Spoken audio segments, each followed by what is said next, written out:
বড় ভাই আর একটু কাইন্ডলি মাথা চলে আসছে। বসে আছেন, আপনাদেরকে একটু কষ্ট হয়েছে, বেশ কিছুক্ষণ বসে আছেন। আরে ওই যে ইয়ে ভাই সামনে, ও তো ভাই তো সামনে। ওস্তাদ একটু কাইন্ডলি যদি শর্ট দেন এই ভাইয়ের জন্য আবার সম্পর্কে আমাদের গুছিয়ে নিয়ে সারাদিনে আমাদের মূল কাজ যেটা, যে রোগীদের আসলে চিকিৎসা সেবা নিশ্চিত করা, সেই নিশ্চিত করার একটা পর্যায়ে এসে তারপরে আপনাদেরকে আমরা জানাচ্ছি।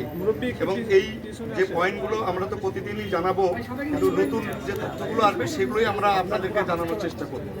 তো আমাদের আজকে আমরা বসছিলাম গতকালকের মতোই, আমরা সহ বিভিন্ন ডিসিপ্লিনের সিনিয়র যারা টিচার ছিলেন, প্লাস্টিক সার্জারি এবং অন্যান্য ডিসিপ্লিন। আপনারা জানেন যে বার্নের পেশেন্টের জন্য মাল্টি ডিসিপ্লিনারি অ্যাপ্রোচ লাগে, সেই মাল্টি ডিসিপ্লিনারি বোর্ড গতকাল ছিলেন, আজকেও ছিলেন, তারা সহ আমরা বসছিলাম আজকে। এবং আমাদের সঙ্গে একজন সিঙ্গাপুরের একজন কনসালটেন্ট ছিলেন। আমরা সবাই মিলে অ্যানিমাস ডিসিশন নিয়ে আমরা পেশেন্টগুলোকে আজকে আবার নতুন করে ক্যাটাগরাইজ করেছি। সেই ক্যাটাগরি সম্পর্কে আপনাদেরকে আমরা জানাতে চাই। সেই ক্যাটাগরির মধ্যে আমাদের আজকের যে ফাইনাল আউটকাম, সেটাতে ক্রিটিক্যাল পেশেন্ট আছে এই মুহূর্তে 8 জন, আর সিভিয়ার ক্যাটাগরিতে আমাদের পেশেন্ট আছে 13 জন, আর বাকি পেশেন্টগুলো আছে আরও 23, সেটা হচ্ছে ইন্টারমিডিয়েট ক্যাটাগরি। অর্থাৎ মোট 44 জন রোগী এই মুহূর্তে আমাদের ন্যাশনাল বার্ন ইনস্টিটিউটে আছে, ভর্তি হিসেবে আমাদের কাছে। এরপরে যদি আপনাদের কোনো প্রশ্ন থাকে, 44 জন পেশেন্ট এই মুহূর্তে আমাদের ইনস্টিটিউশনে ভর্তি আছে। মৃত্যু কয়জন একটু জানাবেন? আমরা শিওর, আমাদের ক্রিটিক্যাল ক্যাটাগরিতে মোট আছে 8 জন, আমাদের সিভিয়ার ক্যাটাগরিতে আছে 13 জন এবং ইন্টারমিডিয়েট ক্যাটাগরিতে আছে 23 জন। সিঙ্গাপুরের পেশেন্টকে বিদেশি নেওয়ার বিষয়ে কোনো কথা হয়েছে কিনা? একটু পরে উনি শেষ করুন। নার্স আসবে উনি শেষ সিঙ্গাপুরের তারপরে জিজ্ঞেস ডক্টররা করি। এবং আপনাদের সমন্বয়ে কি ধরনের কাজগুলো করতে চাচ্ছেন এবং চ্যালেঞ্জ কি আছে? Thank you very much. আমরা আসলে আজকে যে আমরা যেভাবে প্রসিডিংসগুলো করতেছিলাম, আমরা নিজেরা যেভাবে আলোচনা করছিলাম বা পেশেন্টের ম্যানেজমেন্ট করছিলাম, সিঙ্গাপুরের যে ভদ্রলোক আসছেন উনি আমাদের সঙ্গে বসছিলেন। অ্যাকচুয়ালি উনি সরাসরি কোনো চিকিৎসা পদ্ধতি বা রোগীদের সঙ্গে উনি কোনো কথা বলেননি। আমরা যে রোগীগুলো নিয়ে যে আলোচনাটা আমরা করেছি, আমাদের সাথে উনিও কিছু মতামত দিয়েছেন। এই মতামতের ভিত্তিতে আমরা ক্যাটাগরি এবং ম্যানেজমেন্ট প্রোটোকলটা আবার ঠিক করেছি। আপনারা জানেন যে এর আগেও আমরা বলেছি যে বার্নের ম্যানেজমেন্ট একটা ডাইনামিক প্রসেস। সেই ডাইনামিক প্রসেসে অর্থাৎ প্রতি ঘন্টায় কিন্তু এইটা চেঞ্জ হয়। তো আমরা আজকে যে ডিসিশন হলো যে আমরা প্রতি 12 ঘন্টা অন্তর এইগুলো নিয়ে আবার সিনিয়ররা সবাই বসবো, কিন্তু এই যে ডিসিশনগুলো আমরা দিব সেই ডিসিশন অনুযায়ী প্রতি ঘন্টায় আমাদের টিমগুলো তার ম্যানেজমেন্ট দিতে থাকবে। শিশুরা 37 জনের মতো প্রায় আছে। এই প্রথম এত শিশু আপনার বার্নিংয়ে এসেছে। এই শিশুদের বেলায় কি তাদের যেহেতু প্রাণ শক্তি খুব কম, তাদের মৃত্যুর হার কি বেশি মনে করি? বার্নের শিশুরা ডেফিনেটলি আমরা যেটা বলে থাকি এক্সট্রিম অফ এজ, যারা শিশু এবং বৃদ্ধ যারা থাকে তাদের ডেফিনেটলি তারা ভালনারেবল থাকে। ওই পয়েন্টগুলো আমাদের আগের মতো, আমাদের তো এর আগেও শিশুদের ডেফিনেটলি রেগুলার বেসিসে আমরা চিকিৎসা করে থাকি। ওই পয়েন্টগুলো মনে রেখেই তাদের জন্য যেটা প্রযোজ্য সেইভাবে আমরা ম্যানেজমেন্ট প্রোটোকল ঠিক করেছি। আসলে ভালনারেবলিটি শুধু শিশু বা বয়স্কর জন্য না, অন্যান্য যে পয়েন্টগুলো অর্থাৎ বার্নের পার্সেন্টেজ কেমন, বার্নের থিকনেস কেমন, সাথে ইনহেলেশন ইনজুরি কেমন, এইগুলোর উপরে বেস করে আমরা বার্নের এই সিভিয়ারিটিটা আসলে নির্ধারণ করি।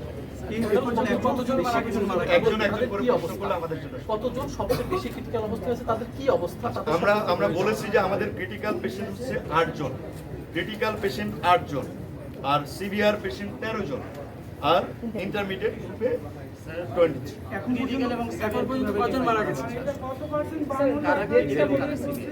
আচ্ছা, একজন ডেথ জানতে চাইছে আমাদের এখানে এই মুহূর্তে, মানে আমাদের গতকাল পর্যন্ত ছিল 10 জন, তারপর গতকাল রাত 12টা 15 মিনিটে আরেকজনের মৃত্যু হয়েছে। সর্বমোট মিলিয়ে আমাদের হসপিটালে আসার পরে 11 জনের মৃত্যু হয়েছে। সিঙ্গাপুর থেকে যে ডক্টররা এসেছেন তাদের সাথে কি পরামর্শ হয়েছে বা কি কথা হয়েছে? আচ্ছা, সিঙ্গাপুর থেকে যিনি এসেছেন ওনারা মানে আমরা যে বার্নের প্রোটোকল জানেন যে সারা পৃথিবীতে প্রায় একই রকম। তো আমরা যে ডিসিশনগুলো নিচ্ছি সেই ডিসিশনের সঙ্গে উনি আমাদের সঙ্গে শেয়ার করেছেন ওনার কিছু ডিসিশনও আমাদের সঙ্গে শেয়ার করেছেন।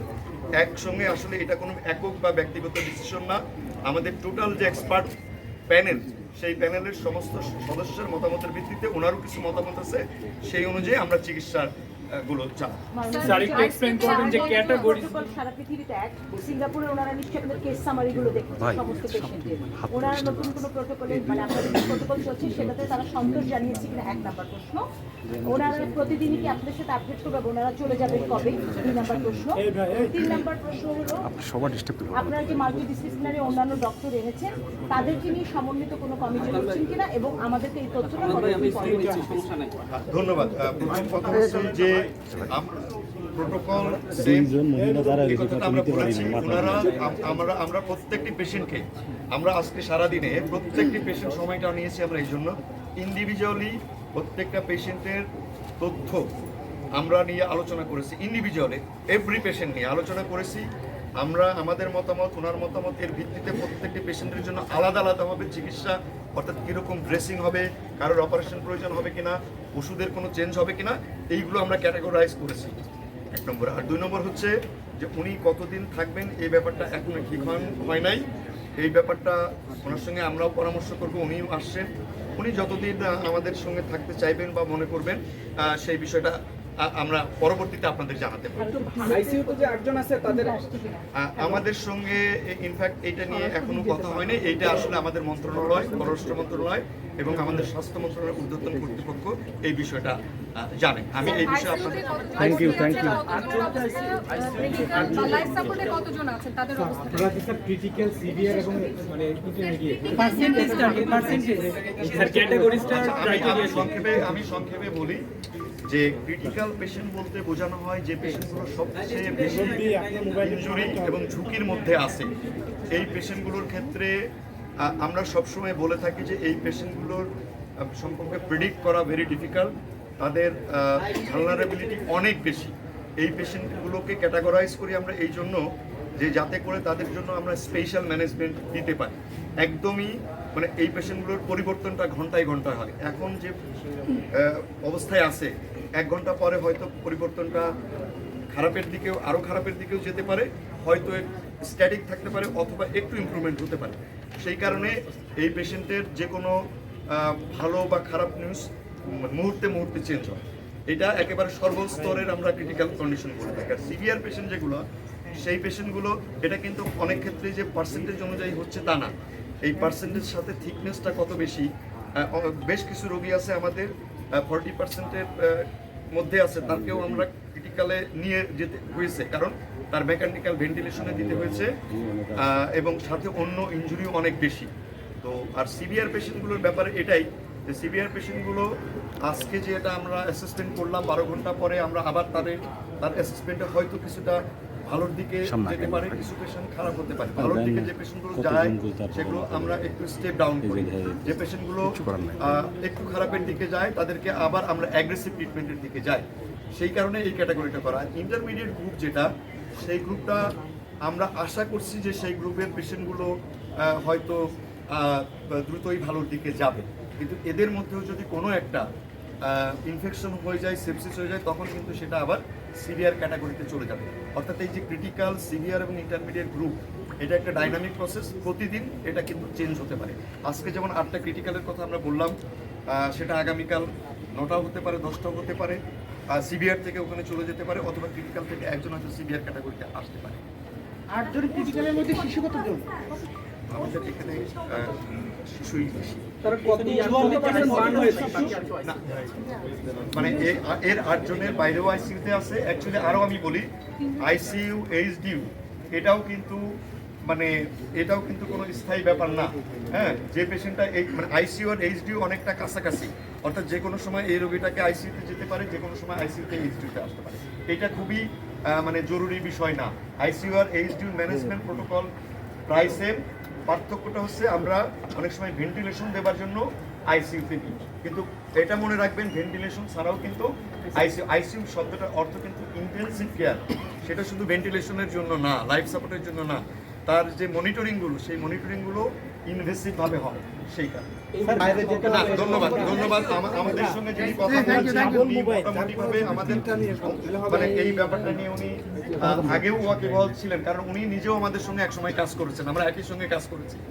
যে ভদ্রলোক এসছেন তো উনি জানেন এটা, এবং মানে উনি আসার আগেই আসলে আমরা তাদের সঙ্গে কিছু বিষয় শেয়ার লাইফ করেছি। সাপোর্টে কতজন আছেন এবং